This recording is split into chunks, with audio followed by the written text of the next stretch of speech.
মহান স্বাধীনতার ঘোষক শহীদ রাষ্ট্রপতি জিয়াউর রহমানের ৯০তম জন্মবার্ষিকী উপলক্ষে বাকেরগঞ্জ উপজেলা ও পৌর বিএনপির উদ্যোগে দোয়া মোনাজাত ও আলোচনা সভা অনুষ্ঠিত হয়েছে। মঙ্গলবার অনুষ্ঠিত এ অনুষ্ঠানে সভাপতির স্বাগত বক্তব্য প্রদান করেন বরিশাল জেলা বিএনপির দক্ষিণের আহ্বায়ক ও বরিশাল ৬ আসনের বিএনপি মনোনীত ধানের শীষের সংসদ সদস্য প্রার্থী বীর মুক্তিযোদ্ধা ও জননেতা জনাব আবুল হোসাইন খান। স্বাগত বক্তব্যে তিনি শহীদ জিয়াউর রহমানের দেশপ্রেম, সাহসিক নেতৃত্ব ও বহুদলীয় গণতন্ত্র প্রতিষ্ঠায় তার ঐতিহাসিক ভূমিকার কথা গভীর শ্রদ্ধার সঙ্গে স্মরণ করেন। একই সঙ্গে তিনি জিয়ার আদর্শে ঐক্যবদ্ধ হয়ে গণতন্ত্র পুনরুদ্ধারের আন্দোলন জোরদার করার আহ্বান জানান।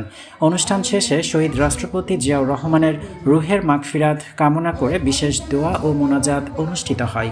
এ সময় উপজেলা ও পৌর বিএনপির নেতাকর্মী সহ বিভিন্ন পর্যায়ের সমর্থকরা উপস্থিত ছিলেন।